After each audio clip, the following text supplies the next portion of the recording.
From behind the booth, what up, y'all? We're back. Got my man, DJ Devin Hype. How's it going? Yeah, man. Thank you so much for Appreciate it. for that commute. I know you're driving a long way as well. Oh yeah. It was a journey. It was a whole ass journey. I definitely appreciate that, man, and thank you for dropping the set. You know, I've been trying to have you out here for a minute, so I'm glad that we finally got to get it off. You know, it was well worth it. Definitely, I need to stop procrastinating on that. I appreciate you continuing to ask me. Oh yeah, it kind of forced me into it. I was like, some people gave up on me because I have been procrastinating lately, and luckily you've pushed me. Now I'm here, and now we're getting shit done. Yeah, you know, it's like, I mean, it's in part both. It's like, I wanted it for the show, you know. That's like my selfish reason, but then at the same time, like for you as well. Like I knew that it's a good thing for you. Most definitely. So I definitely, and I like, you know, like I'm definitely pro, you know. Again, so just kind of like, just going over this, but I'm like pro, you know, show. So I want to give the people a good show, and I know that you were gonna provide that, you know. Like I mean, but like I know skill wise, but also like what you're gonna bring to this aspect, you know, because I know that when we talk, that I know you have a lot to say, and I know there's a lot that I want to, you know, definitely like explore. So I really was like, I gotta have him on. Like I gotta, even if, and you know, you never made it seem like I was bugging. You know, you were always like, I'm down, but you know, whatever came up, like your car broke down one time, you know, and that's real shit. Grandpa stuff, man. It was like everything was stopping me from getting something done. I was like, every day, I was like, oh my god. Yeah, and so I didn't take anything away from that. I didn't. You know, it would be one thing if I was hitting you up and you're just like dodging me. Oh, yeah. That'd be some shit. Then I probably would be like, all right, well, fuck him. Yeah, you know, straight up. You know, but it was never like that, so it wasn't hard. And before we dive in, first of all, how did that go? I always like to ask how the mix go, how to feel. It was fun. Yeah. I always like the fact that it's on video, because a lot of the stuff I do is actually cooler to see on video, like the under the leg tricks, even though my back's all messed up right now and I'm all sweaty and whatnot. But that makes it funner in comparison to just like audio. Like I've done audio podcasts and, you know, audio mixes, and it's boring in comparison to this. Yeah, the visual aspect definitely adds to it. Yeah, and you know, like we were talking about earlier, like some things don't translate well over sure audio. Not. You know, especially the fucking leg tricks. Okay, so let's I always like to do a little origin story, man. So you can go in as deep as you want as far as that goes. Like, you know, like when you started, when, you know, however far you want to dive into that. Especially I know some people with long stories, they're like, dude, I don't even know where to begin, you know. But you can go for hours on that. Yeah, so however you want to do that part. But yeah. So like from the get go. Yeah. Let's talk about let's first. I mean, how long have you been DJing? 12 years. Okay. 12 years now. So yeah, that is a pretty good time span. So let's start off with like how you got started, and then we can kind of maybe like jump a couple chapters every once in a while or something like that. Let me break it down then. I was 12, so I mean, I don't know how old that is. Like, maybe I was younger. I don't know. I got out of 5th grade. That's all I know. So I mean, I forgot what age I was then, but I was young. My friend, like my elementary school best friend, bought a setup like CDJs, like CD players. So we were mixing off of CDs in his mom's house, and I just kind of got into it. And he had that set up at 12? Yeah. Damn. I think he traded like a PS1 or something like that. He traded like a PlayStation for it. So it was cool. But of course, I didn't know what I was doing. Yeah. And those little CD players are not precise, and you know, there's no BPMs, there's no nothing. That's the ones where like totally new to it. It's kind of just like that. It's a box. It's like those Quince DJs that you see. It's like that. Setup. It's just like these two little round things together. Reels. Yeah, I know what you're talking about. And we had like this like 18 channel mixer. Yeah, there's some rain outside, guys. So if you guys hear that, just ignore that. Sorry. I'm once this thing builds up, we gonna soundproof this shit out, you know. But just bear with us. I'm pretty sure I'll be able to put something on and like Ableton, try to like mute that out a little bit. But yeah, so you're saying that your homie had a little setup. Yeah, way back when we were practicing with that like every day after school. Weekends we would practice in the garage, open the garage up, try to learn new things. And I'm not gonna lie, I wasn't raised in the vinyl days, so it started the CD players with CDs that we would burn illegally, right? Like we all do, right. Back then. Virtual DJ came out, So you know that whole get go. Yeah. Internal mode. That's real DJs right there, bro. That's real stuff. That was me for a couple years. But I'm going to say I learned creativity before I learned scratching, mixing, anything. It was like I would sit there because I didn't have a computer. He had laptops all over the place. Right. So I would sit there and make like mashups with like acapellas and other songs, and I would just mess around with it. Mm-hmm. And with virtual did DJ, that right? for just internally. Like before we go to school, I'd be like mashing stuff up and recording it and trying to play them later when we were actually DJing.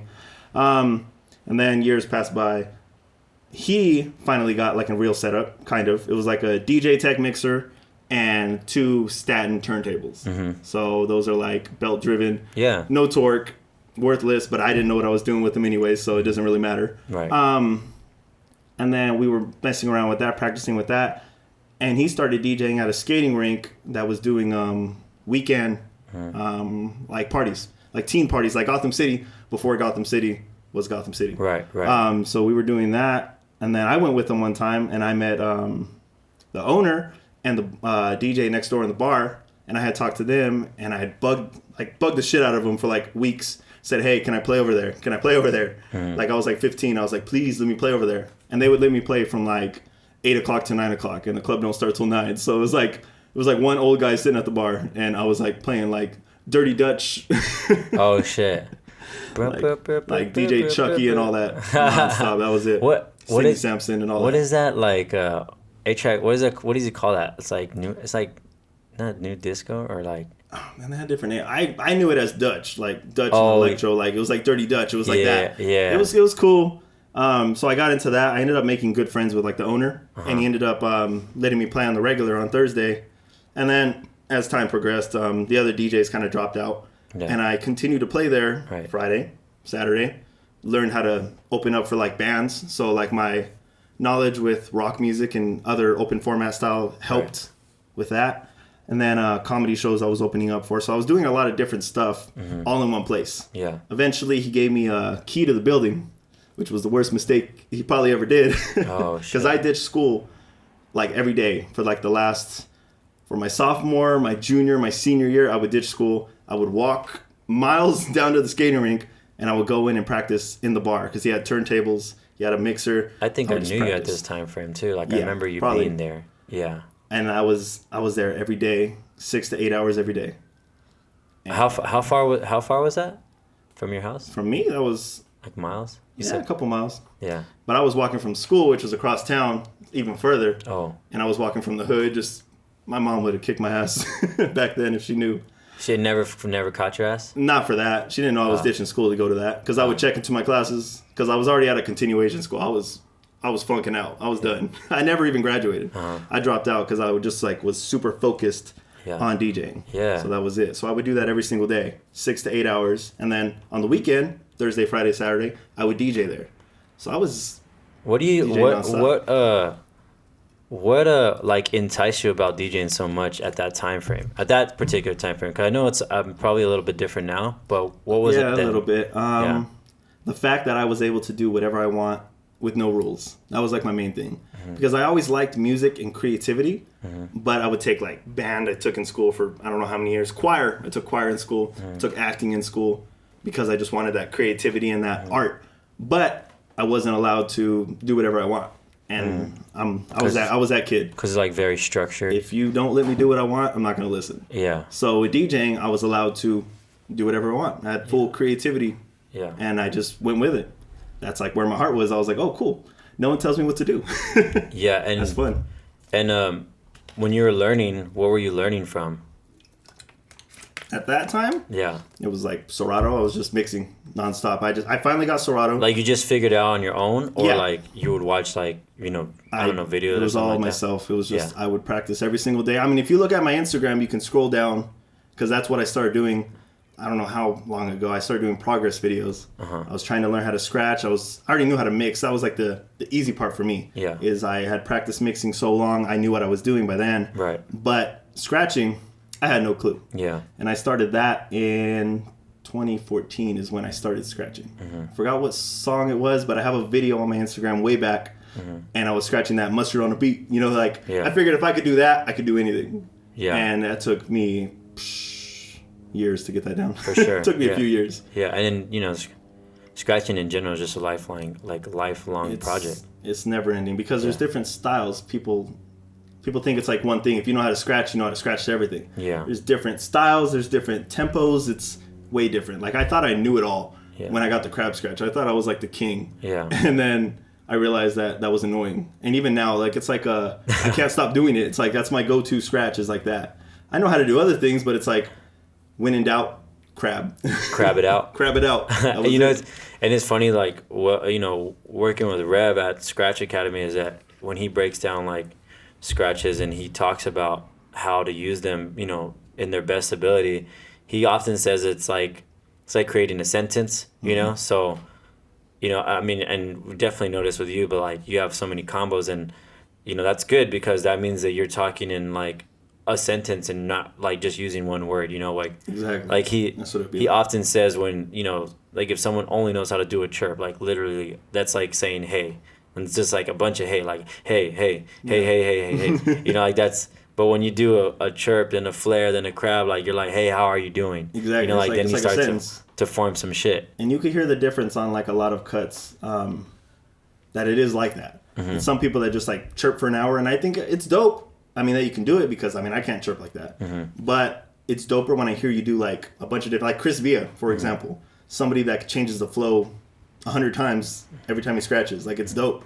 That's dope. And then there's other DJs that can only do one thing. Yeah. But it's still cool. I mean, I appreciate the fact that everyone has their own style and they do their thing, but what stands out to you? What stands out to you is like the combination things for 100%. Sure. Yeah, and it's definitely to each his own, and I agree with that too. Though I think that the more you can do, the better. Like, it's just kind of going back to Rev is like just building your arsenal. It's like. That's what you're pretty much doing, 100%. Like you got the chirp and you got a fucking knife, and the better you get at it, it might get bigger, but like it's still just a knife, like you could be like fucking rocking a rocket launcher and I don't know, all kinds of shit. Yeah. You get a whole bag. All right. You have your, just to continue that, you have your scratches that are like your go-tos that you're known for. Yeah. Like Rev, I mean, he can do a lot. But what is he known for? His chirps, 100%. I mean, he's like the king of stabs. that. I know him for stabs though at school though. Yeah. I mean, I know his chirps are fucking. Everybody knows him like that, but I definitely know him for his stabs too. Yeah, because he's dope. Yeah. 100%. I mean, me, like, I guess at this point I'm known for crabs, and even more so now the AM style crab. I mean, that's like my classic go-to that I've tried to work on for years, and I've actually barely got it down this year. And it's like my favorite scratch, even though I get people that message me all the time, you need to stop doing that, you need to do something else, stop jocking the style. But I'm like, that's like an inspiration to me. So it's like, that's just, I don't know, I'm stuck with it right now. Right. Hopefully I'll get out of that and learn something new eventually, but right now we're stuck on that. Yeah, man. I mean, and depends on the person and the perspective, because it could be like, kind of paying homage. 100%. In my opinion. Yeah. All right, so let's get back to that. So back to the whole, like, when you started, how about, like, when was, like, your first, like, pretty big or good-sized gig? I mean, just like everybody else, I was doing quinceañeras in town. I was doing small birthday parties in the backyard. Right. I was doing that all with somebody else's equipment because I didn't have anything at all. So I would have to go tag along, and I'd get, like, $50 out of the $600 everybody made. But that's what I had to do for a while. My biggest gig... Like, my first biggest gig was, like I said, playing in that bar. Because back then, that place was cracking. That was, like, 200 people in a bar like that. I mean, it was dope. Yeah. I thought I was on top of the world. I told my mom, I was like, I made it. Yeah. And then I realized, no, I didn't. How old were you when you did that, the big bar? I was, like, 15, 16. Oh, okay. So I wasn't even supposed to be there. Yeah. My mom was mad. Oh, like, she got mad at me every week. Yeah, she's like, where you at? I was like, no, we're doing homework. I was like, we're doing homework over here at my friend's house. Yeah, she got mad. I have a story like that too, where I DJ'd at this bar where I wasn't supposed to be in there, and I knew I wasn't supposed to be in there. So like, as like because it was a birthday party, and so someone from scratch, and my homie was like, yeah, let's go, and I was like, dude, I'm not old enough to go in there, and he's like, no, like, don't worry, we'll figure it out. I was like, okay, so I'm like in there, I'm in the bar, I'm like looking around, all like suspect and shit, like hoping nobody calls me out. And then, you know, I tell like the homie happy birthday, and then he was like, hey, so he can't be here, right? And I'm like, yo, I can't, you know? And he's like, well, just put him up there. And he points to the fucking DJ booth, like, just let him drop like an hour set, and I'll just have a beer, and then we'll roll out. And he's like, all right. And I was just mixing up there. It was cool. I forgot what bar it was, but it was pretty tight because inside had a bunch of stickers of like people who'd been there. And I seen like a Z-Trip sticker, you know, so I was like, oh, tight. Like I knew a little bit about it, so I was like, oh, okay, I recognize this, you know. Yeah. My little like youngin' story. Yeah, I mean, everyone has one. I mean, that's how we start. I don't know how many bars and clubs I went to with these damn X's on my hand. I could have tattooed those things on my hand. It was like every weekend I was somewhere different.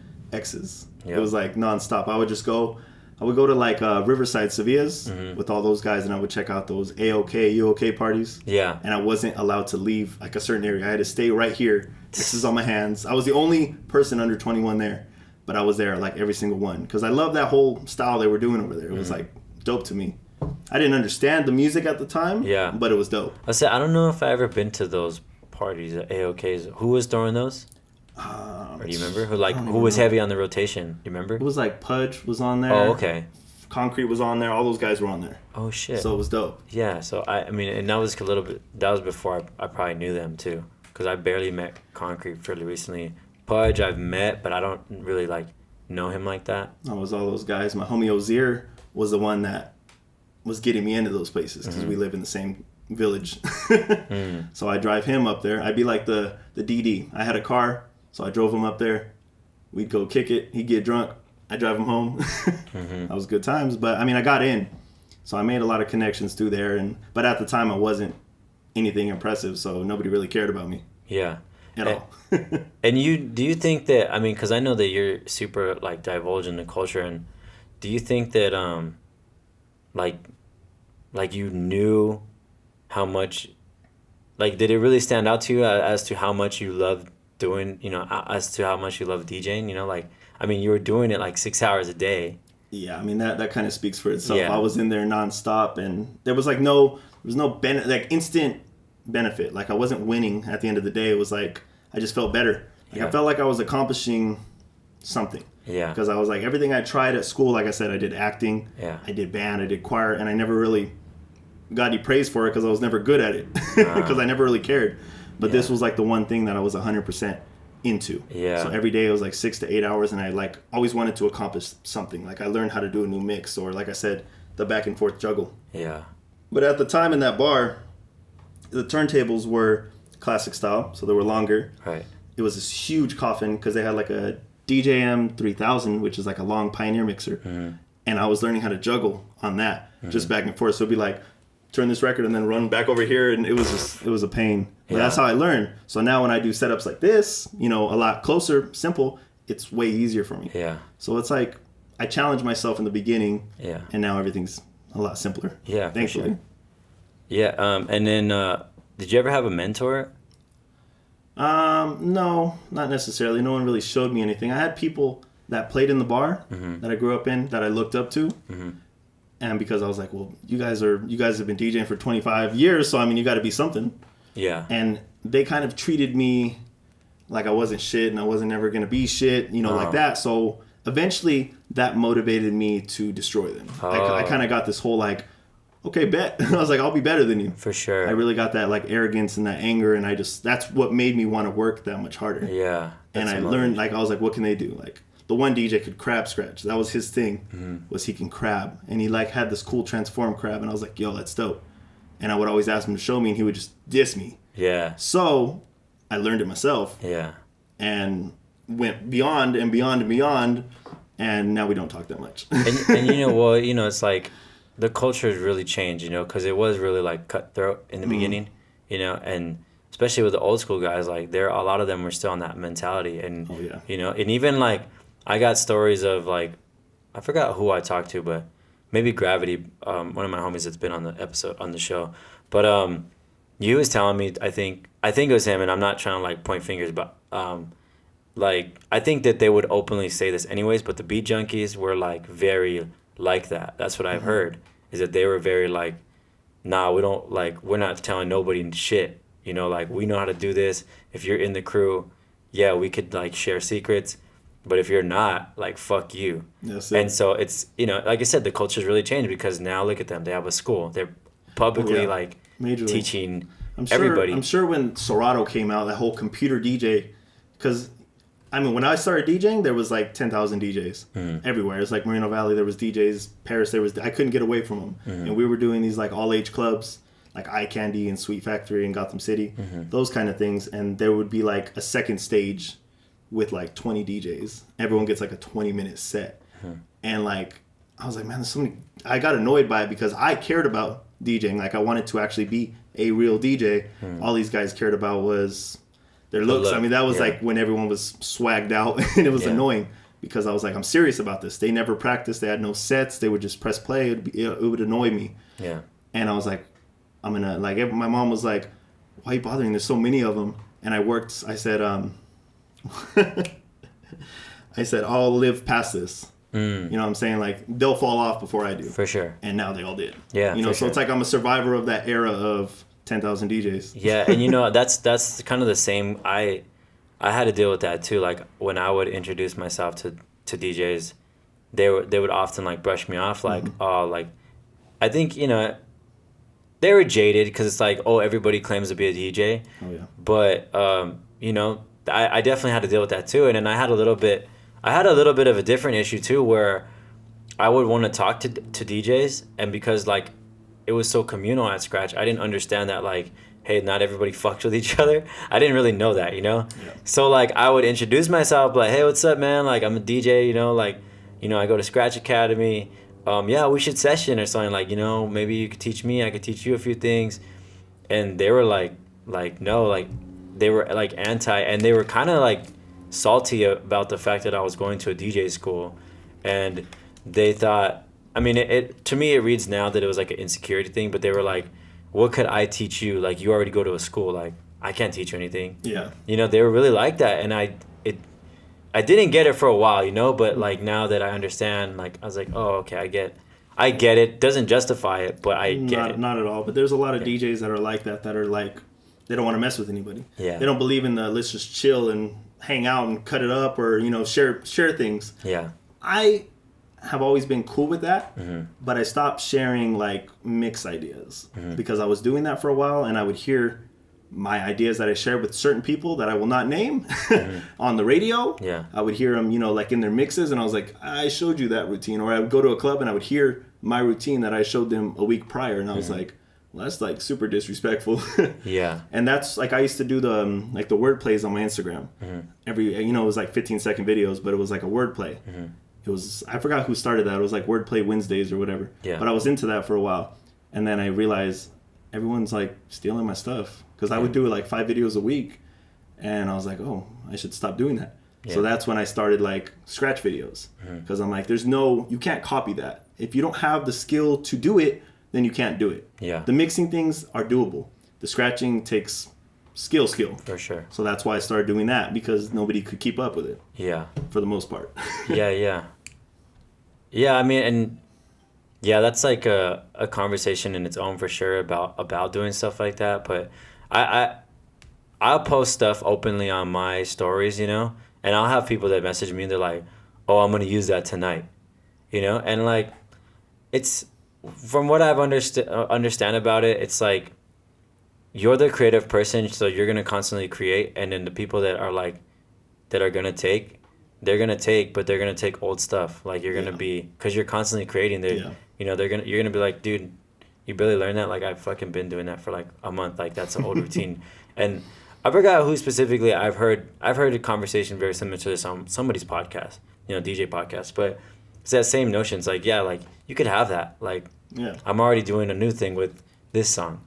Yeah, I mean, that's kind of how I got after a while. I was like, oh, I'm doing this all day. Like, you can't keep up. I'm not posting all my secrets, but I was posting some of them. Yeah. But eventually I just stopped completely. Yeah. I had no choice.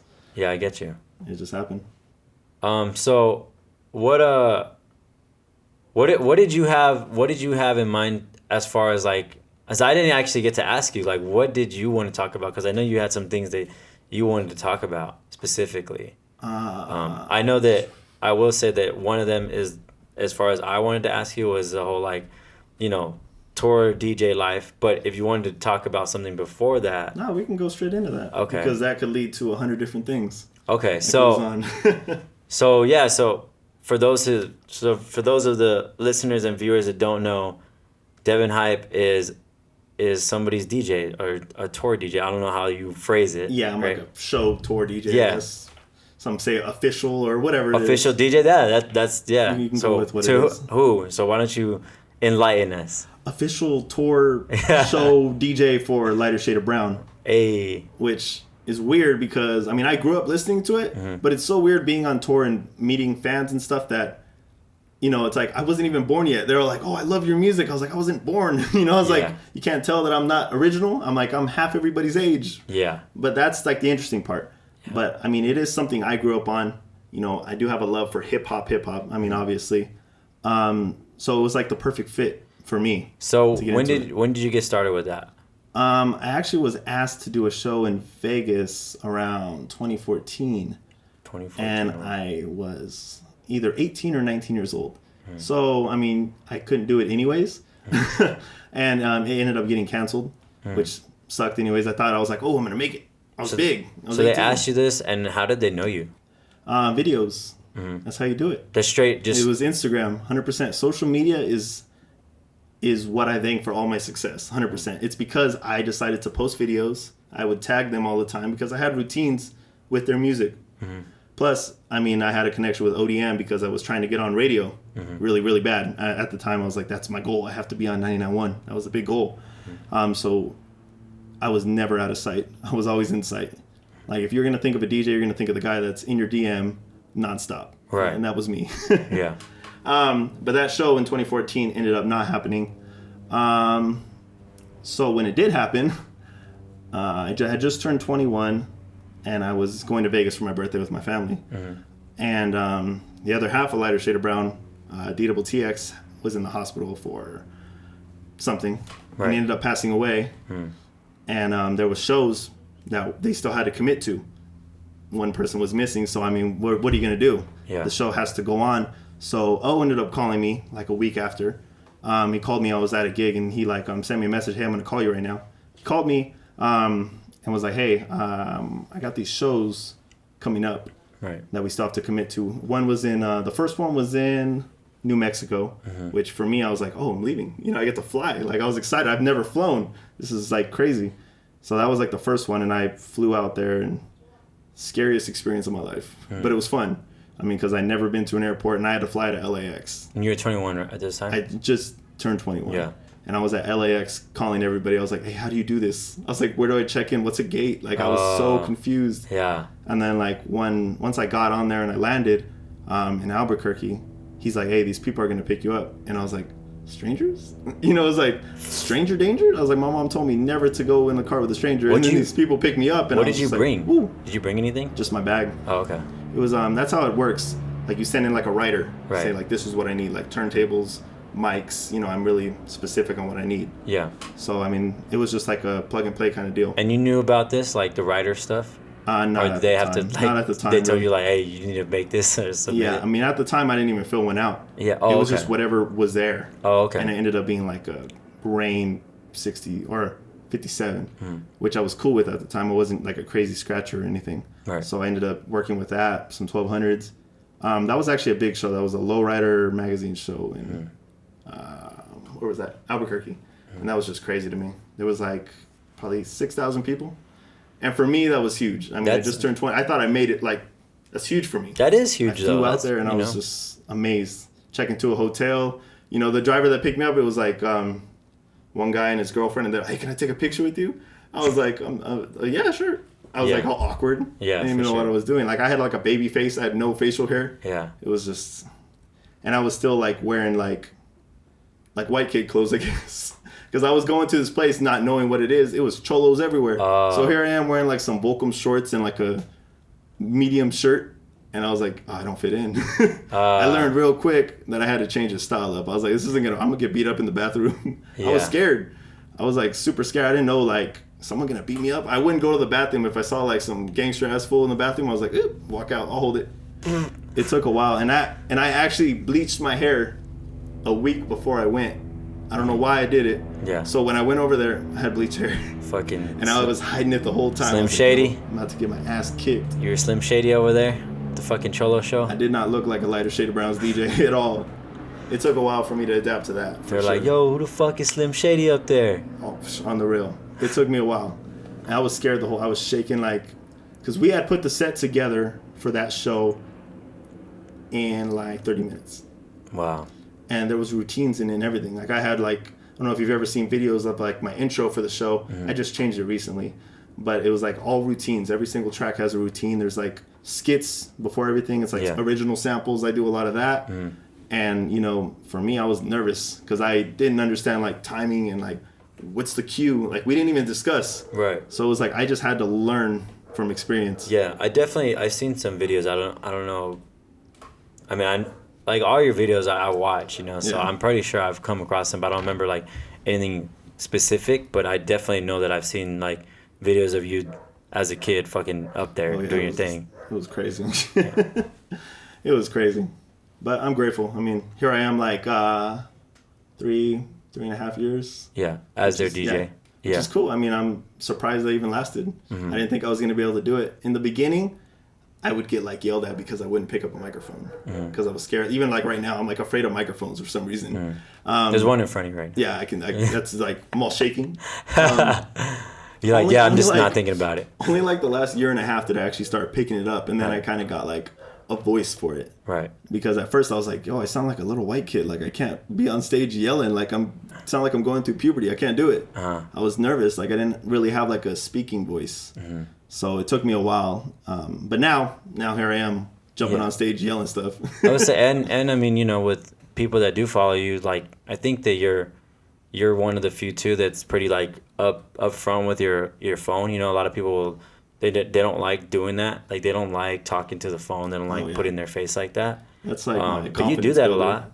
That's like my confidence. Like if I have a phone, some reason that makes me feel more comfortable. I don't know why. Like I guess that's just because people respond to me better on social media. Yeah. So whenever I have a phone around, I'm like, I feel comfortable. But if I see like an actual camera, I'm scared. It's like a phone camera is cool, but like an actual camera scares me because I'm like, what are they gonna do with this? Yeah, I know. It's just scary. Or are you or like were in high school? Were you would you consider yourself like an introvert or like an extrovert? Like were you like out or are you kind of to yourself? I was like, I should have been to myself, but I was trying to be cool, so I would try to fit in with like every crew in school, and I would pay the price for that. It's like you don't belong. So I mean, I made the mistake a bunch of times. So I should have been to myself, and I wasn't. And yeah, like I said, that's what happens.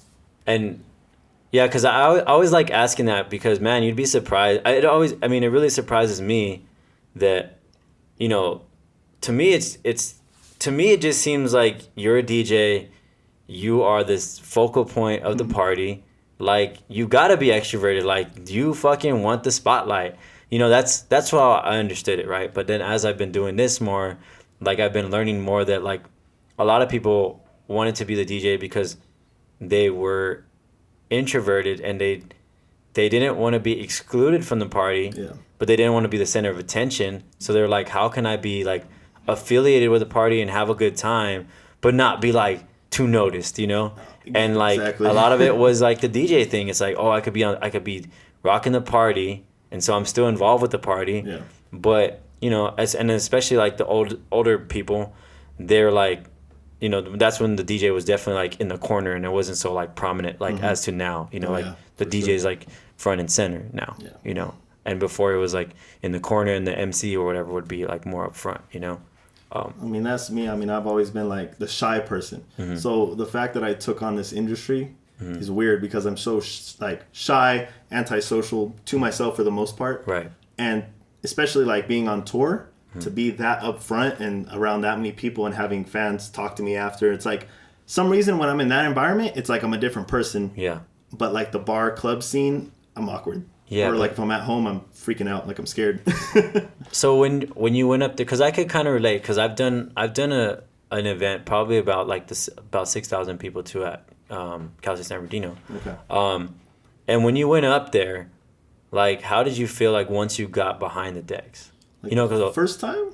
Or like yeah. So like like okay, so maybe when you seen the crowd and shit, and then you walked up there, like were you just scared shitless or? The first time, yeah, absolutely. Like there was a bunch of cholos looking at me, and the way I grew up, cholos kick my ass. So I was like, yo, I'm in a room full of people that are gonna kick my ass. Right. I did the show, and then after I learned, oh, they love me. You know, they want like pictures, and they want like, hey, sign this. Yeah. So that changed my whole like perspective on people. So now when you go up there, like how do you feel when you get up there? I'm confident now. I mean, I walk up there and I look around. I'm like, oh, this is cool. You know, every stage feels the same to me. Yeah. But I definitely, like I tell people this a lot, I enjoy the shows where it's more intimate, where I can actually see people, where it's like either an outdoor venue or a small like House of Blues size venue. I enjoy those a lot more than some of the arenas that I've played with like 10,000 people and I'm on a stage with lights shining at and I can't see anybody. So it's like I don't even get that like crowd reaction. I can't hear anybody. It's like I'm playing in a room of dark. Yeah. So that's like the different experience. Yeah, and you know like a lot of people asked me that too, like how do I feel and you know how do you do that? And to me it just felt, you know, because that's what you do, it just I just felt like I was at home, like as kind of cheeseball as that sounds, like I really did. Like, you know, like yeah, it was scary like seeing everything, but then once you get up there you're like, oh, this is what I fucking do. Yeah, exactly. You know, like this is no problem, you know? Eventually you can't tell the difference between 10 people and 10,000 people. You really can't. If anything, those rooms of 10 people are more scary because it's like, you know, it's hard to entertain a smaller room. Yeah. Because I mean, there's no like vibe, there's no energy. Yeah. If you walk into a club that's already packed and already full, it's easy to entertain them because they're all just it's set. It's the mood's already there. Yeah. When you got 10 people, they're really picky. And people, and people are there like usually like, you know, on the big crowd, it's like people go there to party. Like it's all like very specific, like and it's very intentional. Like I'm going to have a good time tonight. You know, like I'm not gonna let anything stop me, even if like this DJ sucks or this show sucks. Like I'll get drunk, I'll do whatever I need to do to have fun. You know, like I'll make this fun. Yeah, for sure. So yeah, it's definitely two different mindsets. Especially, you know, if the room full of 10 is like just there to kick it, and then you're like meant to. And they're like looking at you like, you know, they're judging every single thing, the way you look, what you're playing on, the song, the transition. It's like, I hate it. I just played somewhere Sunday, covered for Trendy, and there was like 15 people there. And that was more stressful than the show that I'm going to do this weekend. You know, I already know it's like, that's more stressful. Plus, that's DJing. When it comes to a show, that's routine. Right. So I'm really not stressed out at all with that. Right. As long as my equipment's correct, then I know the show's going to be smooth. Yeah. For the most part. Because you already did your work. Like it's a routine. Like I've done the show 100 times, so I know what I'm doing for the most part. Yep. You know, some of the show is like difficult. It's about timing. That's the hard part about doing a show. It's like you all have to be in sync with each other. The communication needs to be there.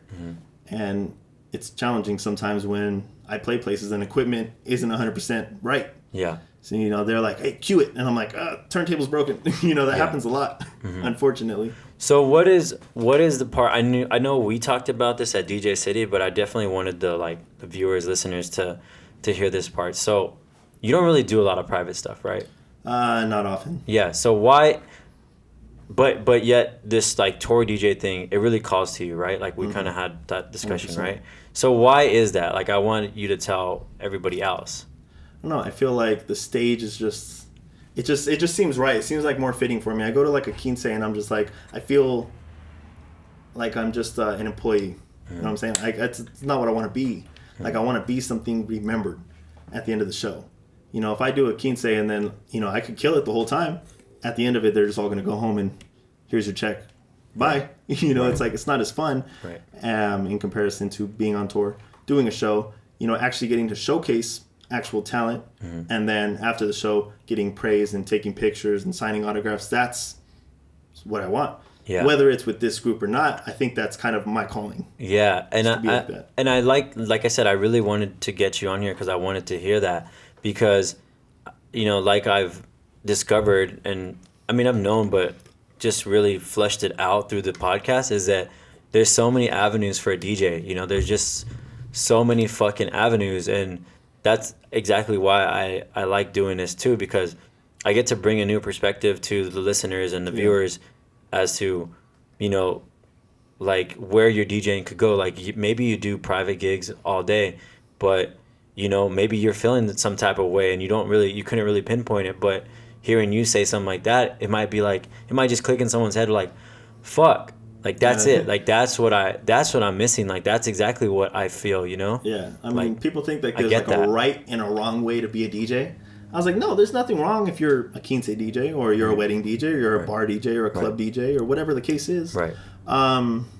It's just whatever you feel is your thing. As long as you're happy with it, right? I mean, if you're cool with it, I mean, that's cool. It's just like in the job world, you know, there's nothing wrong with being a garbage man or a pizza guy. I mean, someone's got to do it. Right. You know, it's not going to be me. Yeah. You know, I chose to be the show DJ and I want to be on the stage. Right. I want the lights. I want my name up. You know, that's what I want. Yeah.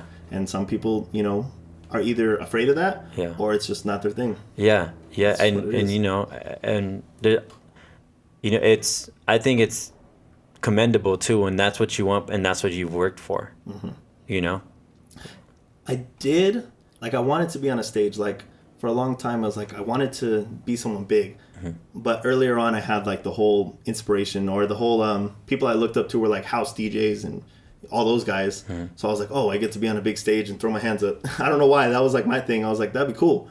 And then once I got into like turntablism and stuff, I got more into scratching. And I was like, oh, I was like watching like Jazzy Jeff, AM, all those guys on a big stage, and or just being like acknowledged, even just in a club, the way they were acknowledged and the way they could just stop and break something down instead of just playing music like everybody else was doing. Right. I like that. I was like, I want to be like that. Mm. I never really set out to be a tour DJ at all. Right.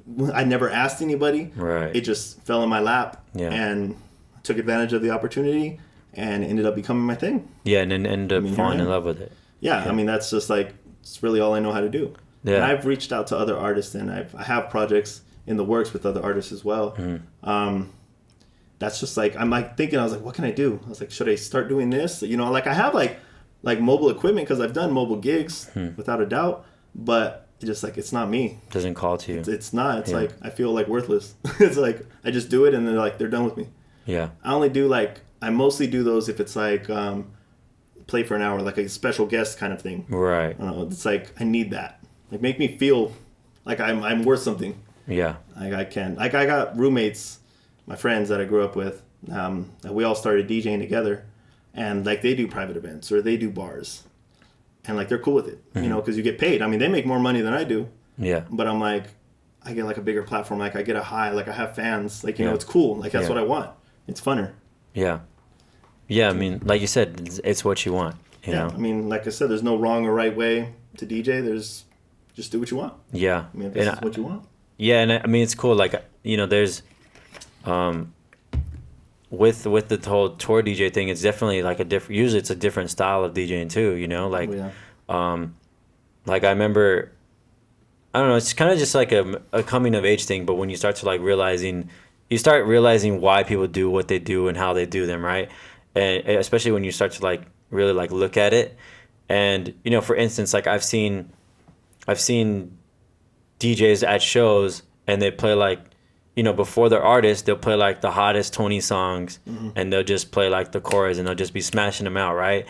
And like, if you don't get it at first, you're probably like, what the fuck, man? Like this guy's just burning through all this shit. Like he's not even letting this shit play out. But the whole point of that is because that person's trying to build energy and they're creating energy for their artist. That's all it is. You know, so that's what they got to do. And like, I understand that, you know, and it's like they understand that too, but then it's like if you did that at a club, like I think it would be cool for maybe like the first 10 minutes or something, but I wouldn't say do the whole set like that. It wouldn't work that well. Yeah, because people like want to catch a vibe, they want to dance, they want to like drink to something, they want to sing along. That's what it is. Yeah, and that's what those DJs do because I do the same thing. Mm-hmm.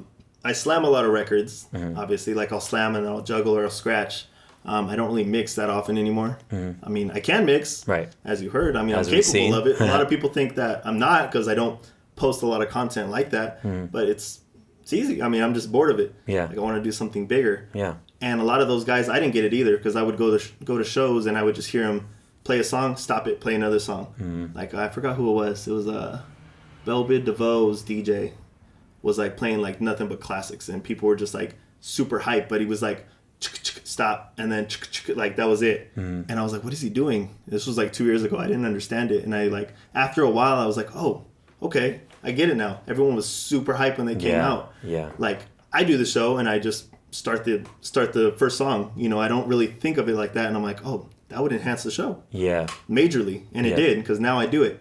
Like the mix that I just did, the beginning part with like the flashlight, Rodney, Joe Cooley, all those. Right. That's one of my hype sets that I do in the beginning. You know, it's just, but I'm actually mixing, like quick mixing. Yeah. You know, and because we're like a Chicano group, I kind of focus on, there's funk.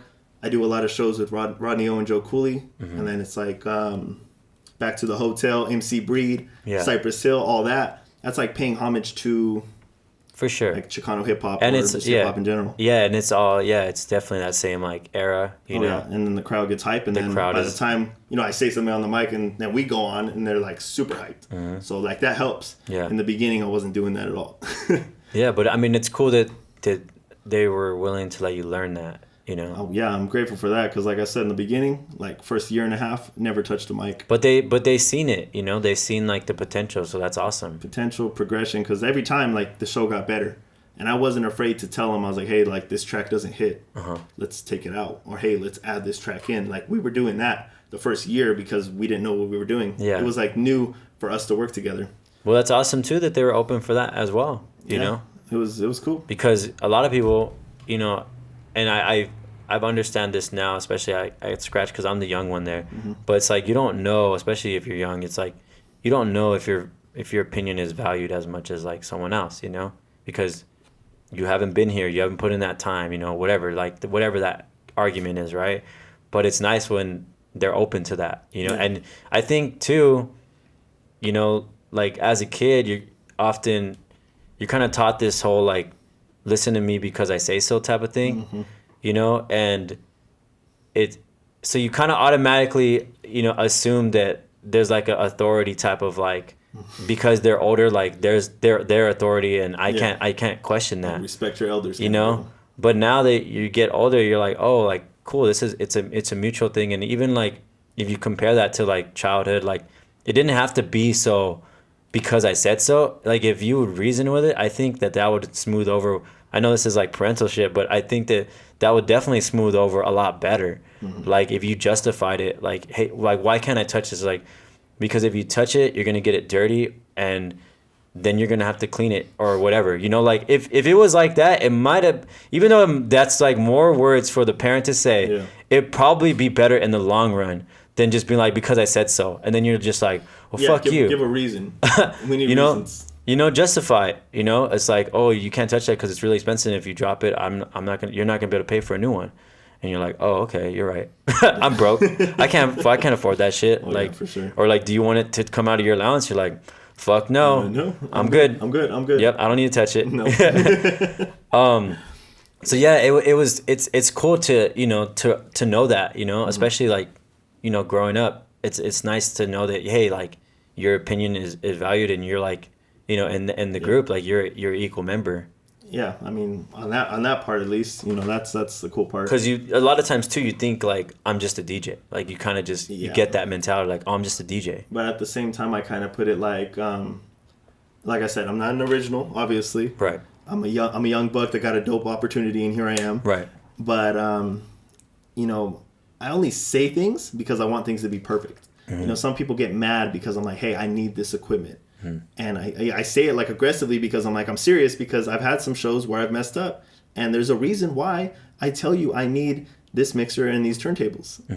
And you know, sometimes they ignore the writer, and then I do the show and it doesn't go 100% perfect. And they said, why? I was like, you know why? Because I told you I need this. Yeah. And that's like a challenge that I'm facing like often now. You know, and I finally got it through to some of the promoters' heads that I need certain stuff. Right. Because the last show I did a show, I don't know if it was the last show, but I did a show recently in Vegas, and he's like, hey, I have that new Newmark scratch mixer. And I was like, oh, I guess I'll mess with it, you know, whatever, it's cool. I wasn't really stressing. Right. And he's like, oh, I have 1200s, they're clean. It's like, cool, perfect, I'll work with it. I could do a show with that. I get there, and the mixer seems cool, and I'm not really noticing the turntables. I see him, and he's like down off the stage. The guy's DJing with him. And then when it's my time to go on to open the show, he moves them up there, and I'm looking at the turntables. I said, I ain't got no legs. One of the turntables had no legs at all. I'm like, yo, what is this? He's like, no, it has 3 legs. It's only missing 1. I was like, bro, look at it. Ain't got no legs. He's like, oh, they must have fell off. I was so mad that I was about to punch him. I was like, dude, where's the legs? You gave me the fucking lowrider turntable. And I was trying to be cool. I was like, man, can you put it on like some coasters or something? Ghetto it to make it work. Yeah. Man, that turntable's thrashed either way. And then like, I couldn't plug, that's why I hate technology. I couldn't plug the laptop into it because there's drivers for this Newmark mixer. It was it was a mess. Right. And I think that's also why, Jazzy, I mean, luckily he has that luxury, but whenever he goes out, he brings like everything. Yeah. Like he swaps everything out. I've seen him multiple times at the do-over, and he has his roadie guy come and he swaps everything. You want me to perform, and you want me to perform up to par. You have the stuff ready. Yeah. And I've never understood when you're booking, like, I do like old school shows with a lot of artists. And I'm like, how are you booking old school artists, but you have like CDJs and or a controller? Because I've done shows where they just have a controller. I'm like, what is this? Yeah. I was like, you're booking old school artists. Yeah. Or like I get like the bottom of the barrel, like they give me whatever's left. Because I've done shows where like Mixmaster Mike is with Cypress Hill and I can't touch that. Or Ice Cube's over here and he has like a setup with turntables. I can't touch that. I'm like, so they're like, oh, here's this. It's like a controller. Like, man, why do I get like that? Yeah. I was like, and I started to learn. I was like, Mixmaster Mike won't allow that. Ice Cube's DJ wouldn't allow that. So I was like, maybe I just have to be like assertive with it. So I started being like that. I was like, no, you need to have it or we can't play. Yeah. That's just how it has to be. I was like, I'm watching Mixmaster Mike do it and nobody could touch it. Yeah. And it is like, how has there been any like backlash with Lighter Shade of Brown for like you doing anything like that? Like with me being on tour?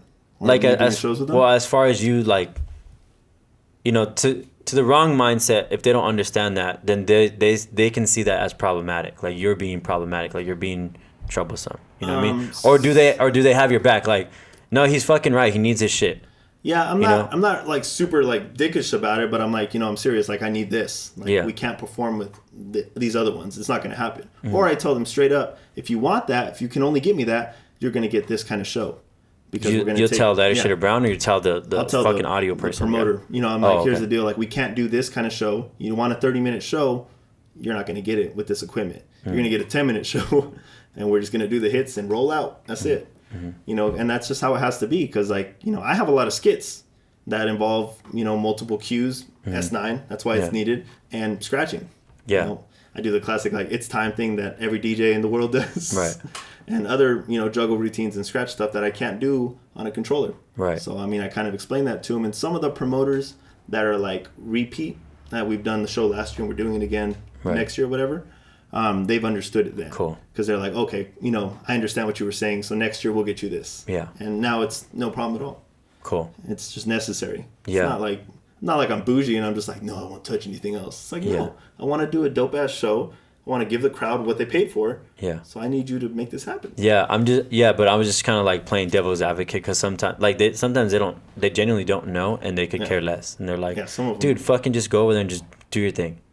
Because a lot of them just do that. I will say like the whole like CDJ thing, like I understand why some of that is definitely more common because of like they're less problematic. They just you just plug it in and it's ready to go. You don't have to worry about it like warping shit. You don't have to worry about needles with it. That's true because I've done some hot shows, in the sun in Vegas, 120 and laptops do not agree with the heat either. So I definitely understand that, But at the same time, it's like a 20-minute show, so it's like I can get through it. You know what I'm saying? Like, or just put a cover over it. You have to like think about these things. Yeah, which I think the promoter should do. How are you on CDJs? I can mix off of them. You can't cut off them? I can scratch off of them, kind of. Yeah. But a lot wonky. of my cuts are like drag. I drag them, so like you can't do that on a CDJ like you can on vinyl. And I definitely can't juggle with them, which is a big part of the show as well. Yeah. So I'm like, plus they're just not like I don't understand them. I don't use them often. Yeah. So like I've done shows where I just look at it and I'm like, oh, what do I do with this? Like like I don't know. Like sometimes they've been on like off turntable mode. So like I'm like rubbing them and they're not moving. It's just slowing down and speeding up. I hate that's why. Yeah. I've never used them enough to really understand them. Yeah. Yeah, I know. I mean, especially like in Vegas, like that's like all they have. I feel like out there. Out there a lot of the time, yeah. Yeah. But luckily, I've made some connections out there. So a lot of the places like I've gone, I've made connections with people. So if all else fails, I can call somebody and say, "Can you do me a favor?" And/or how much would you charge to rent? And I'll send that to the guy and say, "Hey, can you do this? We got to make it happen." Yeah. You know, just so we can make the show happen. Yeah. That's the good part about like doing shows in all these different states is I have made connections that have benefited me as years go by. What states have you visited through the tour or whatever? How many? I think I just did like a thing. It hasn't been that many. I've been to like Texas, Arizona, Utah, Nevada, Chicago, so Illinois, Idaho, other places, Colorado.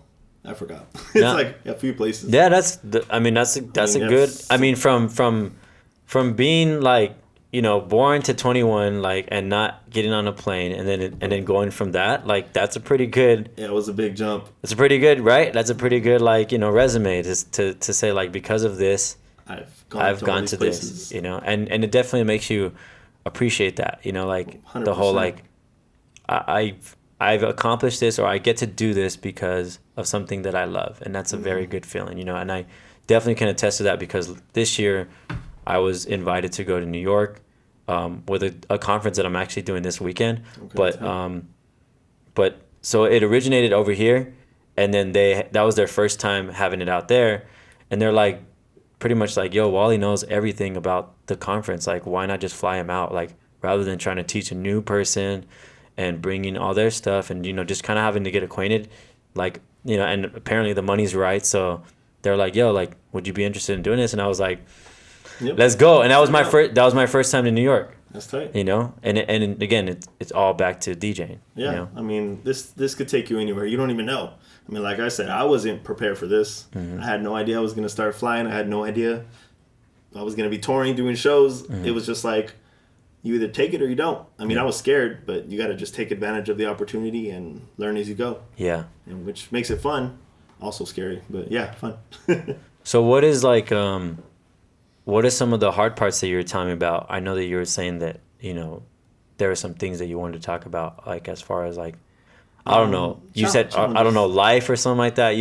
There's some challenges like I've told people before. It's a really weird transition from being on the road and doing shows and getting all this acknowledgement and love and appreciation, you know, and then coming home and you're just like, in a sense, normal again. Like, you know, nobody cares. You know, it's like I just came from doing 4 shows and every place I went, people love me and, hey, can I take a picture? Can you sign this? And then I come home and they're like, nobody cares.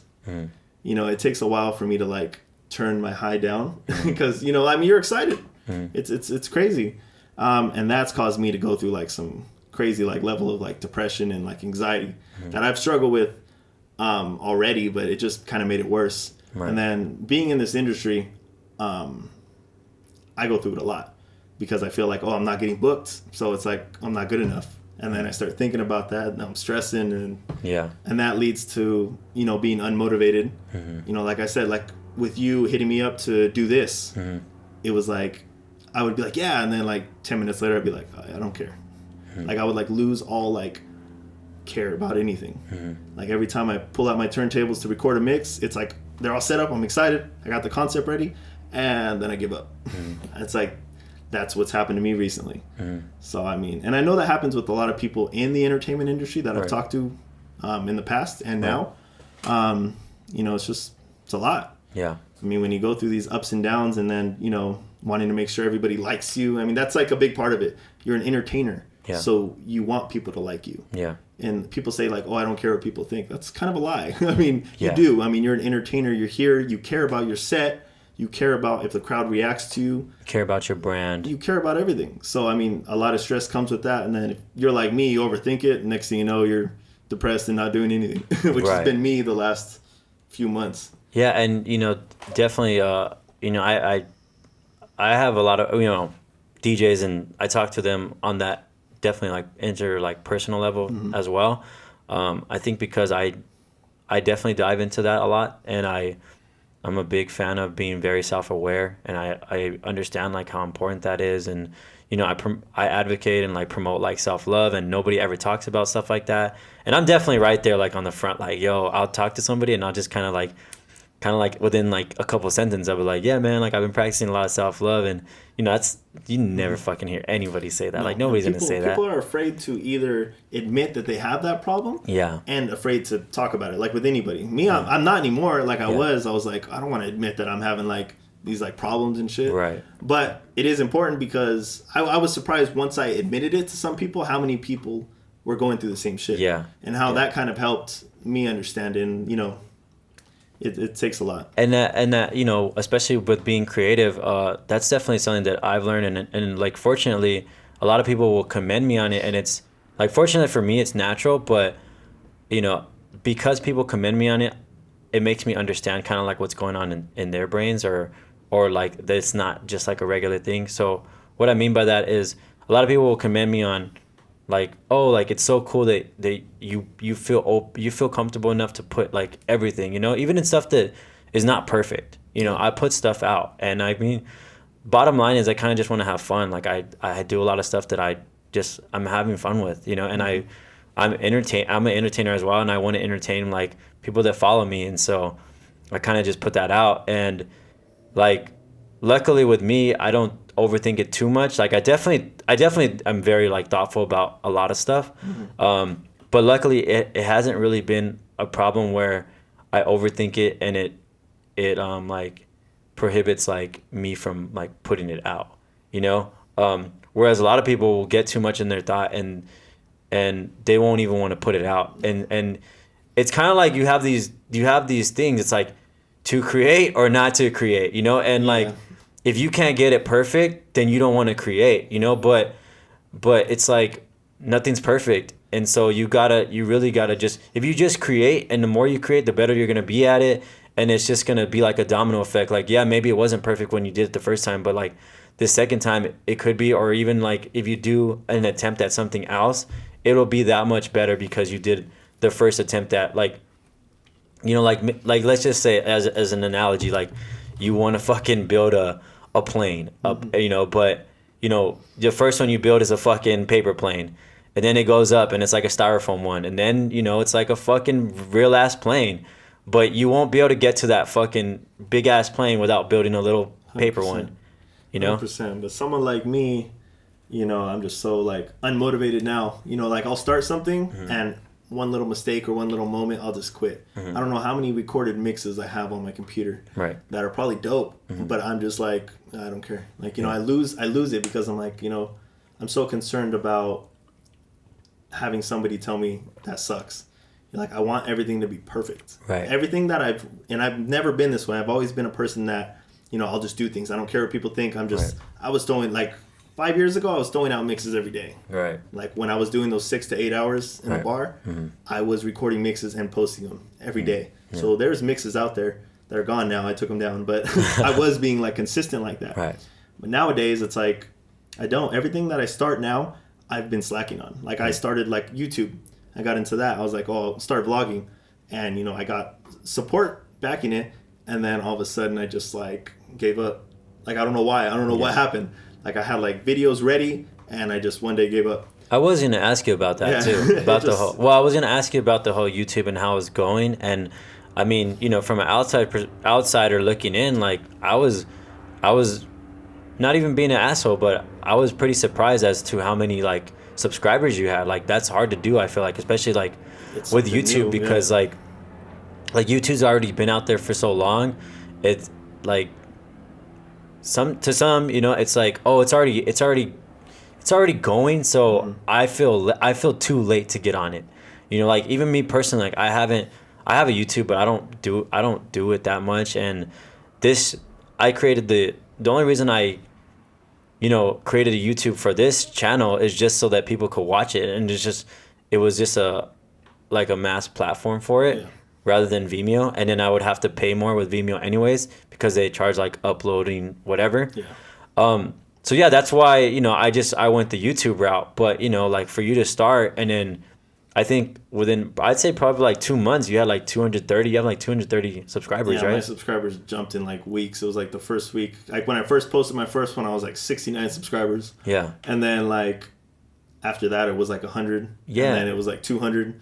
And like I think I'm at 295. I'm not even at 300. And I noticed that, bro. Like I said, I pay attention to you. Like I really do. Like I look at a lot of your videos and I watch all that stuff. I mean, I can't say that I will openly say I haven't watched your like vlogs, but I definitely see like the numbers and I'm just like I pay attention to that stuff. I'm like, oh, look at this guy. It's like that's tight. I mean, for me, for it not being what I do, I was like, it's something new. It was like, well, let me share my life with you. But then I would have a couple people that would come at me with negativity, which should be easily like brushed away. It's like, I don't care what you think. Right.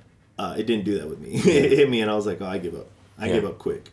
Oh, really? And recently I've given up everything. Like I've turned down gigs recently because I'm just like my mind's not there. I don't care to be there. Like I've turned down you like 10 times. I've turned down a lot. The only thing I haven't is like shows because it's routine. Plus it's like the high that I need to even stay up. Yeah. So I mean that's what I've had to do recently. But you haven't turned me down. No, I've just like lagged. I mean I feel like you say it like that, but you haven't turned me. I don't see it as you've turned me down. Like I said, like turning me down is saying no. You've never said no to me. You've never said, no, I don't want to do it, Wally. You've never said that. You've said that you wanted to do it, and I mean your car broke down. I mean the other time I know I can openly say too that like there's been times where maybe I could have followed up better, and like I'm bad with that stuff as well. I will definitely hold myself accountable because like even though a lot of times it looks like I have my shit all like together up front, there's a lot of times where I'm lagging and I'm just fucking playing Xbox. Like that's real, dude. Like oh yeah, you fall into that after a while. But I'm saying I'm letting you know because a lot of people don't see that. Like they only see it as like I've been fucking up this whole time, and it's like no, like I was equally like I could have sent you a reminder. I could have really scheduled a date like specifically and a specific time and like get like real like kind of anal about that, but that's how you make shit happen. No, yeah, you know what I mean? Like and I'm not like that much. I'm persistent. Like I know that I wanted you to have you, but I wasn't ever like, hey, it's got to be this, blah blah blah. Like like real adamant about it. So that's why I just want to shed some light on that because to me it seems like you take a lot of that like blame and you shouldn't, and they're definitely, I think like I said, bro, I'm super like all into this like how like self-awareness and stuff like that. And for sure. It's like I kind of just want to help like your mentality and understanding that that's okay to acknowledge. I mean, it's important to acknowledge stuff like that, like oh, I have been dropping the ball, but just because you acknowledge that doesn't mean it has to stay like that. Oh, yeah. Nah, I just think it's like it's important for me to recognize that I am, fucking up in a way because it's not just you. There's a lot of people that I've just like text once and then like people asking me, hey, like how much for this? And I text them once and then I never respond to them again. Right. It's a waste of me having a phone right now because I will like respond to nobody. Right. My text message thing, just a bunch of messages. I'm just ignoring everybody right now because I'm just not interested in doing anything, which is like whack because I'm not supposed to be like that, but I've been like that recently. Which I also think is important to even just admit that shit because there's a lot of people going through the same shit that are afraid to tell anybody. Yeah. And I've pretty much told everybody. Yeah, and I've handled my business that I have to do. That's what I'm saying. Like, I think that's important. It's important to acknowledge it, and then it's like, slowly but surely, like, fix it. Nice. And that's another thing because that's what I'm doing now. And I'm okay to admit that, because people think, like, I'm on top. Like, like people look at me like, oh, life's good. Like, it ain't good, man. Yeah. It ain't that good. Yeah. I got to handle business. I mean, I got, like, therapists and shit. I'm trying to, like, because I need it to be fixed. Yeah. I was like, I don't care what it takes. Yeah. Like, I want to get shit done. I want to work. I want to have that motivation. Like, I always have these, like, ideas of shit I want to get done, and I never execute any of them. So I was like, yo, fix this shit. Yeah. Like, quick, because I'm broke, I'm not doing anything. Yeah. I was like, I'm in bed. Like, I got to get out of bed. Yeah. Like, we got to get some shit done. Yeah. So, I mean, I seeked help because it's got to happen. Yeah. I mean, once you get past the whole, like, embarrassment of admitting it, then, I mean, you can get it fixed. Yeah, man. Which is like my thing. I think that that's great, and like it'll say a lot to anyone that's listening who, you know, is going through stuff. And I've actually even I've wanted to have one of my friends on here. Shout out to MJ. I know he listens to every episode. But he went through some stuff a couple years ago, and like ever since he got over that stuff, he's fucking like on cloud nine, bro. Like you cannot bring this guy down, and he's like super happy. And even at a point where, like when I introduce him to people, I kind of usually give my friends like a little like, hey, bro, like he's just super high on life, like, you know, just bear with him, you know, because if you're not in that, or you're not ready for that, you know, it'll be like, what the fuck, like this guy's weird. Yeah, it comes across weird because I go through this, like I'll go through like super highs and super lows. Yeah. So when I come and talk to people, like, you know, I'm all happy and like, you know, I'm gonna do shit today. Right. Everyone tells me to chill. I'm like, it's like, yo, I'm motivated, and then they kill it. I'm like, oh, I'm going back to bed. You know, it's like, and that's, well, you know, and a lot of that could be like, you know, an important thing to, if you understand that, then it might be important to surround yourself with more people that are open to all that. Yeah. You know, and that's, I know that's hard, but that's, you know, a life lesson that I've definitely learned, that sometimes even if you're close to these people, it could be even people that are family, that I've learned that sometimes you gotta love people from afar. Yeah. You know, and like no matter how much you love them, like that's what you need. You know, and it's not selfish. Like you're the most important person. You know, like you are number one, and you know what you need, and you know what you don't need. And you definitely gotta take care of yourself. In all aspects, you know, whether it's like physical, but also like that energy, and also what is often referred to as like your mental diet. Like, what are you listening to? Who are you listening to? You know, I feed my mental diet literally every day with mixes and podcasts, and that has been like, you know, working miracles for me. And then also like, you know, building that regular regimen of like the gym. Like I, you know, not to be preachy or anything, because not everybody's into the gym, but I love the gym. I definitely love going, and I've never had a day where I go and I regret going. Like, I shouldn't have fucking went. No, you know, I've never had that. It's like an accomplishment. It's like your first accomplishment of the day.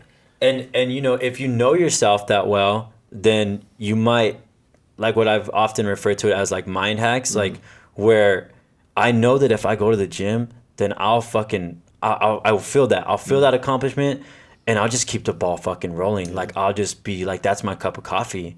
Yeah. You know, like, I did this. I'm going to do laundry. I'm going to go fucking meal prep. I'm going to work on this mix. I'm going to fucking upload this fucking podcast. You know, like, you start tackling shit, you know? And that's what I'm saying. Like, I'm a huge advocate of being very self-aware, because even though you understand that and you know it's a mind hack, if it still works, then fuck it. Like, utilize that. You know what I mean? Yeah. Whatever it takes. Yeah. So that's what I tried to do. But like, I'm gonna be honest, shit just fell apart for me. Like, you know, shit just became a mess. I got shit everywhere.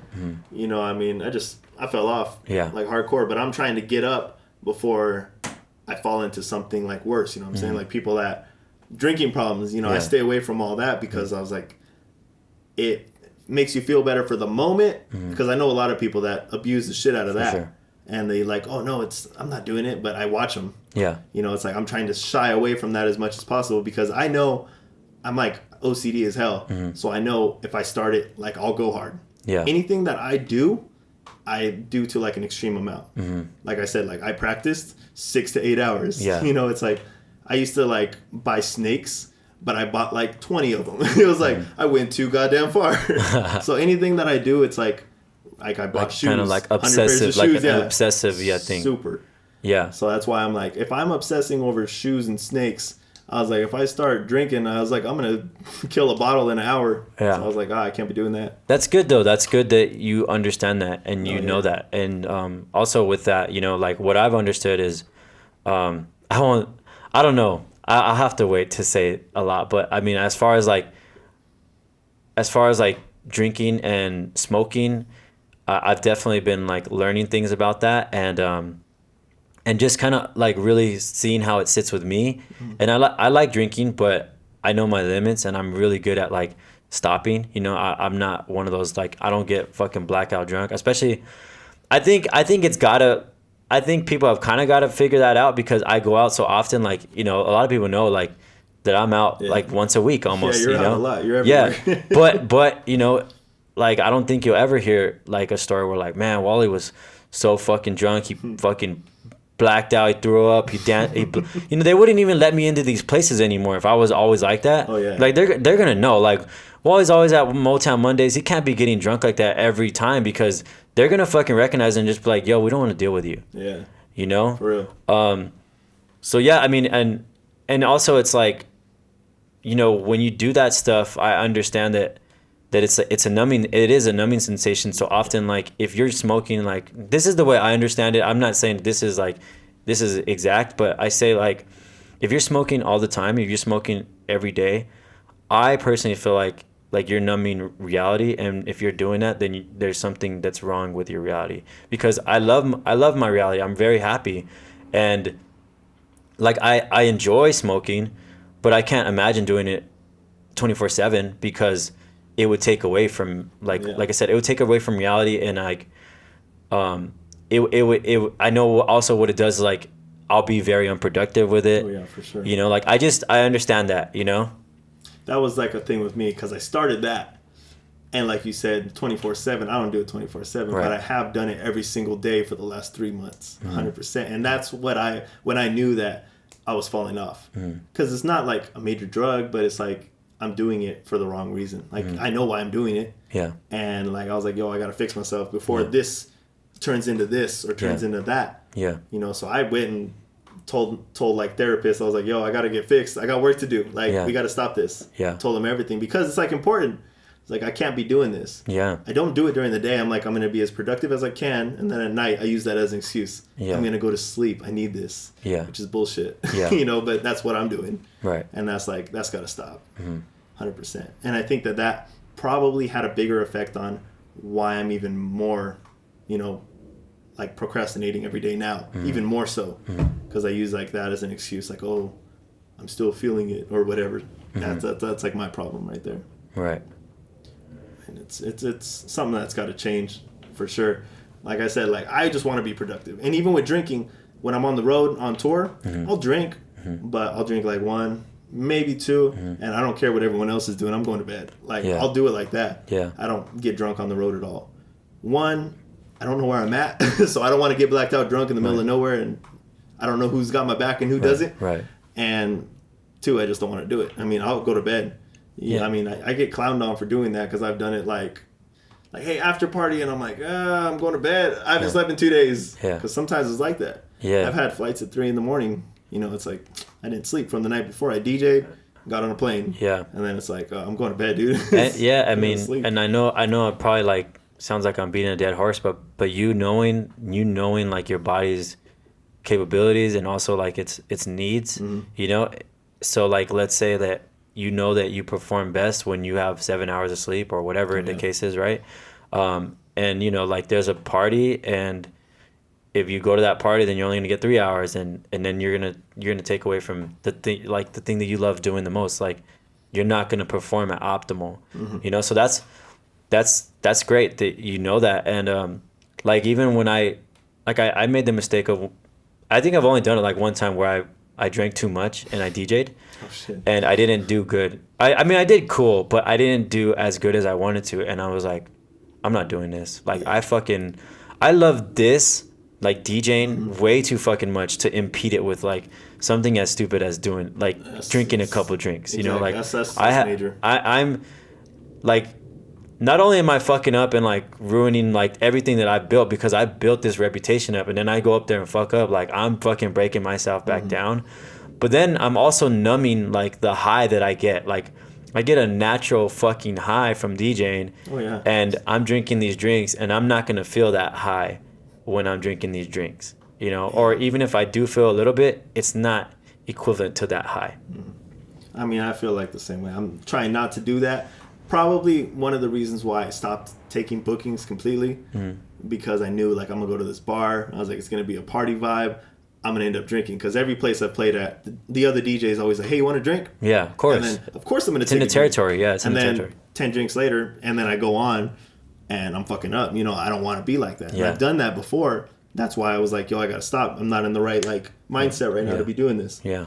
And it's just important to notice that. Yeah. And it is huge. It's huge. Because people are like, why are you not doing this? I'm like, I can't, because I'm gonna get drunk, or I don't know, I'm gonna fuck up. Yeah. Or I'm not even in the mood, because DJing is like an expression of your mood. It's like not only like party music and shit, but sometimes if you're feeling down, play some down ass music. Yeah. Like I've played some depressing shit in clubs, and I'm like, yo, what the fuck am I doing? Yeah. You just kind of like fall into it, and I'm like, oh, I gotta fix myself. Yeah. Or like I don't know what I'm doing. Mm-hmm. Or I'll play like my go-to sets, but they don't fit where I'm at, just because I don't like I'm not feeling like a vibe or anything. Like I'm numb, so I'm like, oh, I can't do it right now.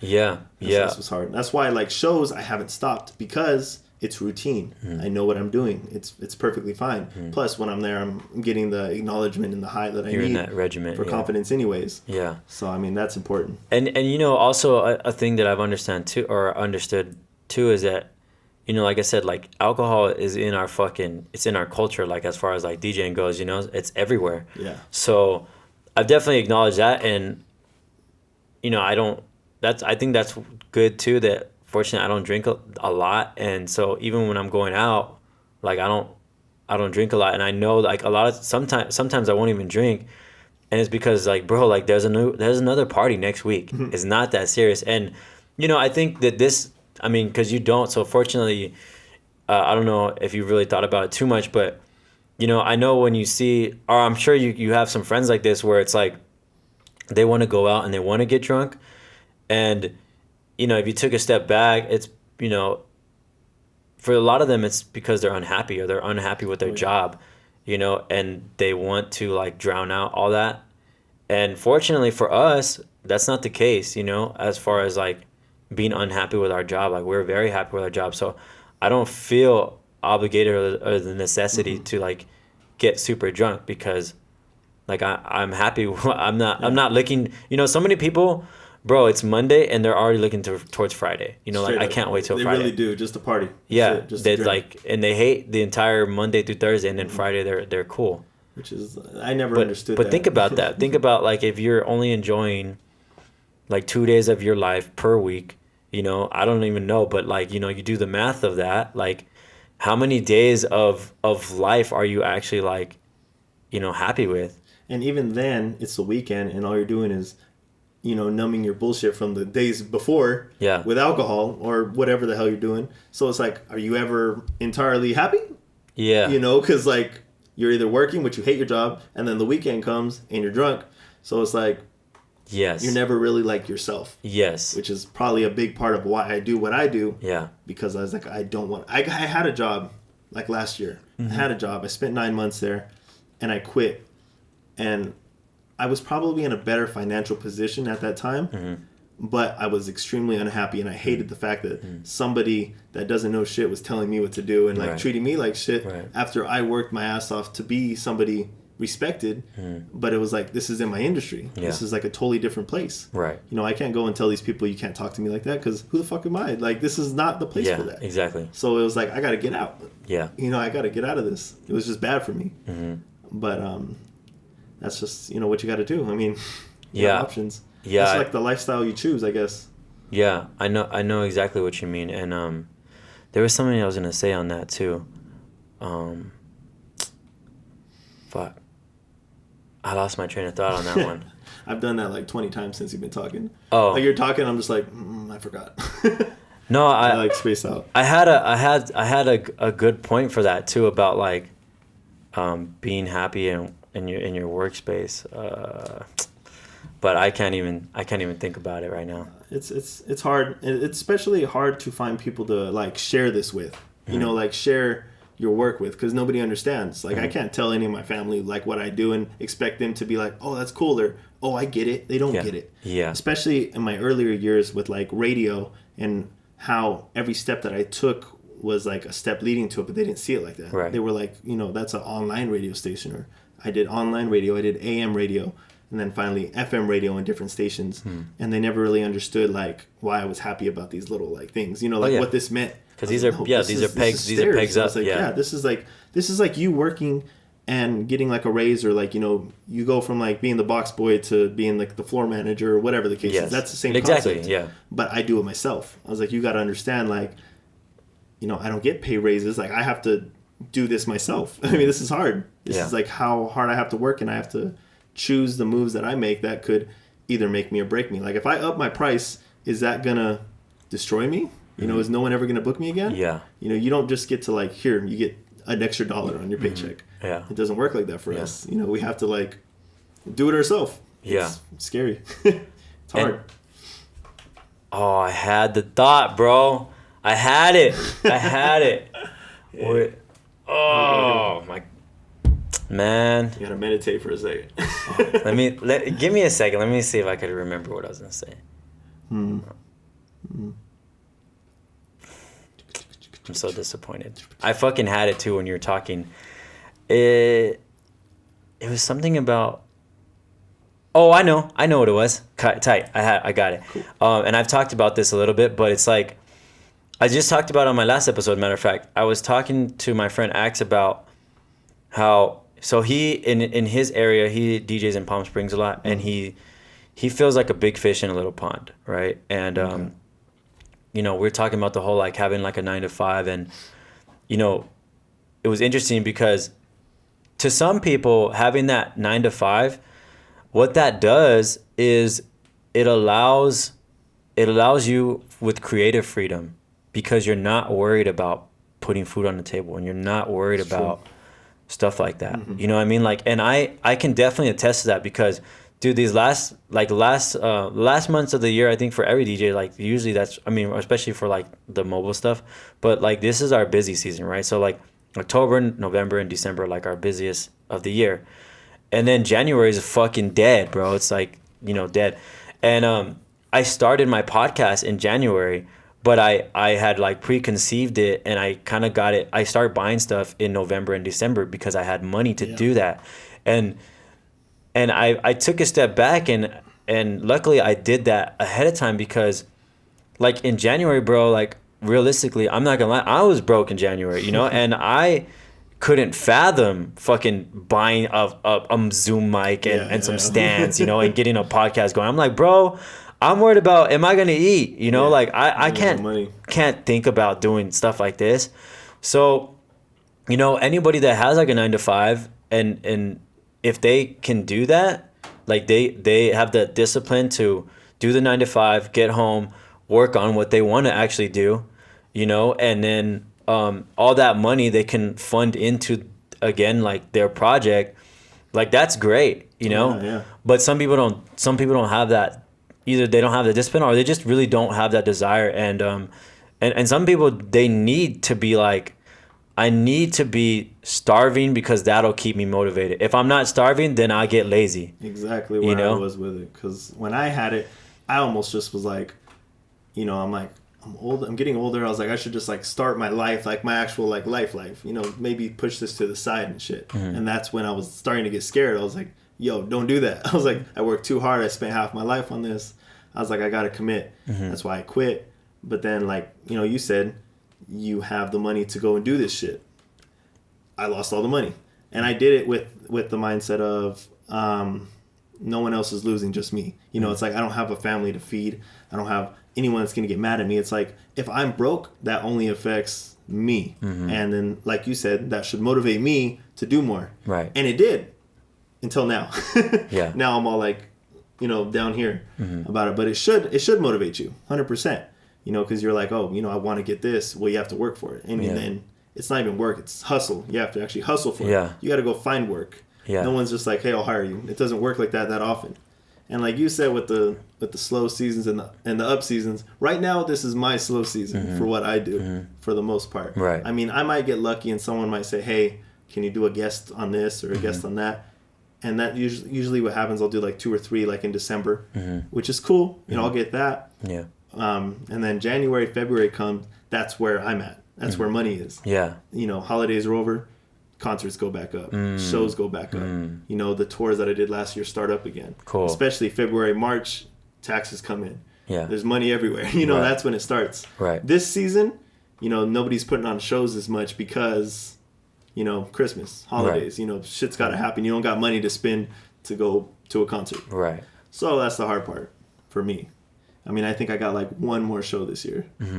And that's this weekend. After that, I'm done. And I don't know, like, I've never said this on an episode, but I know that I've had this like thought in my head before where I woke up and I was like, fuck, man, like, I don't have any gigs. Like, I was like, maybe I started to contemplate about getting a job, like a job. I mean, I was only working at Scratch, and Scratch pay is good now, but at one point in my life, like, I only had like a class, and so I wasn't making a lot.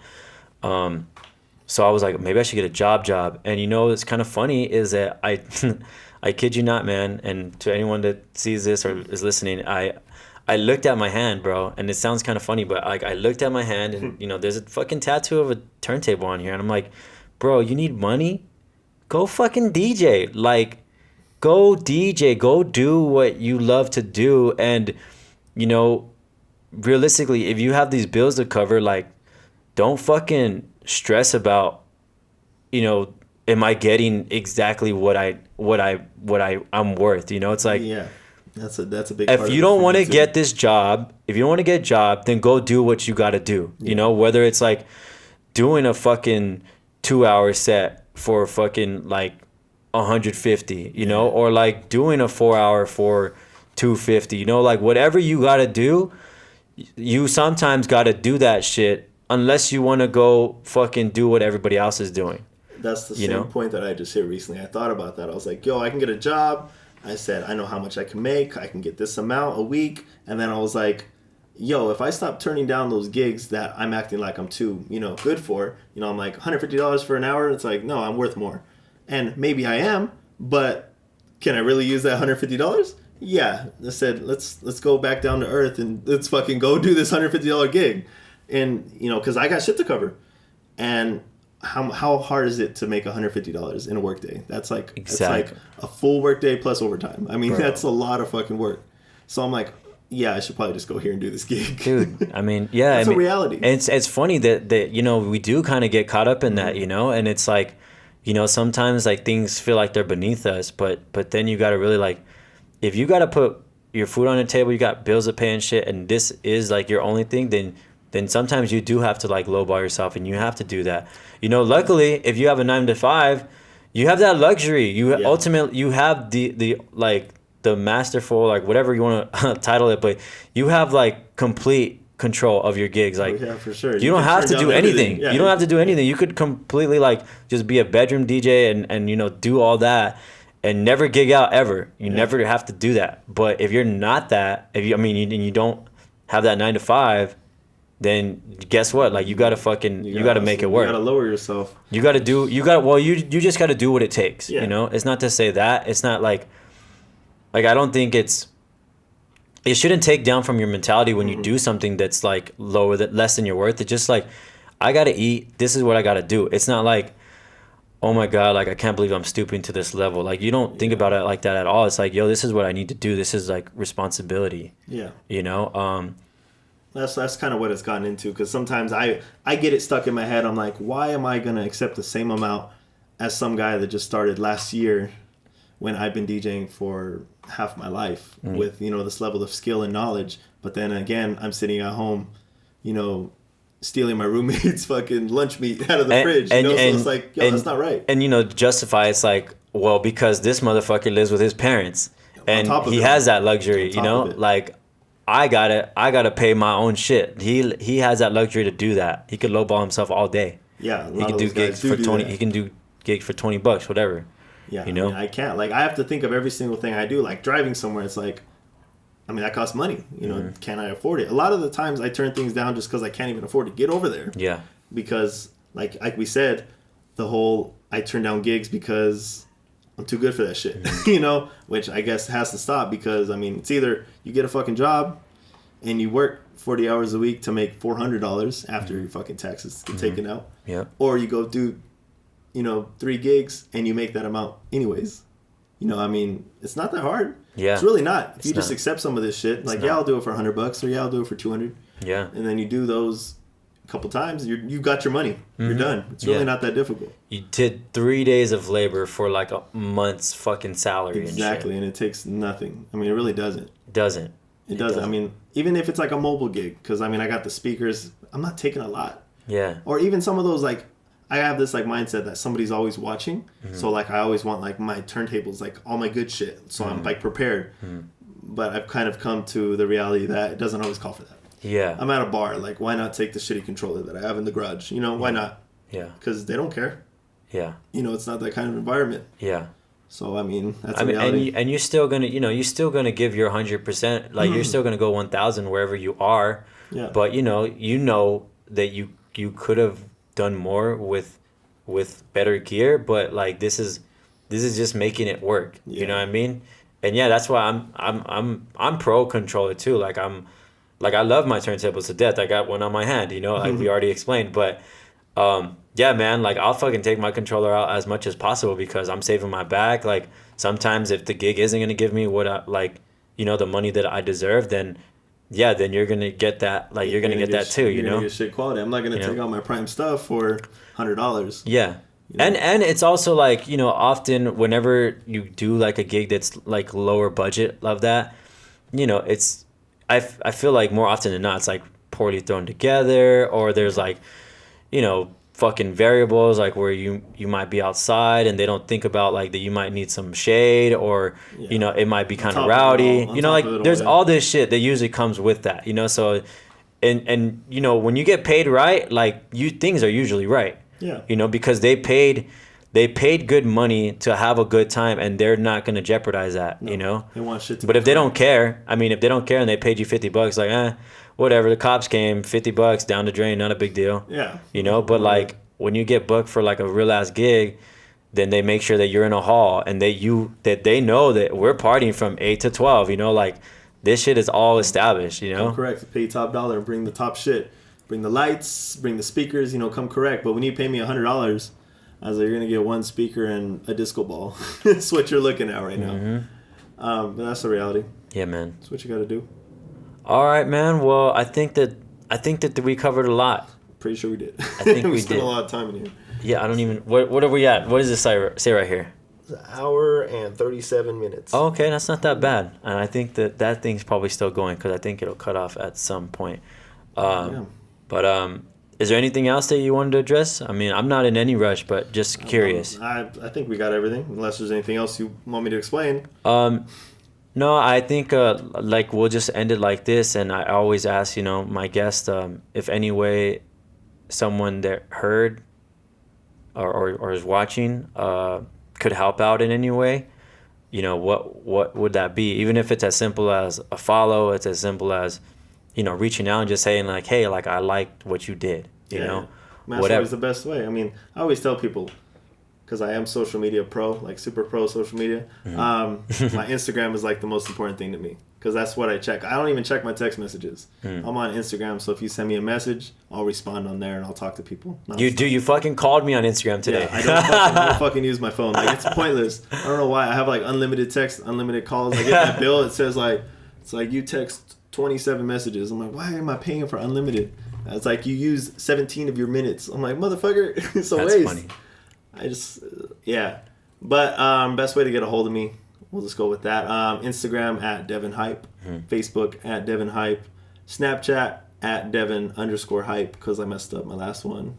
I don't know how I lost my code or like my password. So the updated one is Devin_Hype. And that's it. And social media is important. And so YouTube, you're done with that? You're not doing that? No, I'm not done with that. I probably should add that. Subscribe to my YouTube channel at Devin Hype.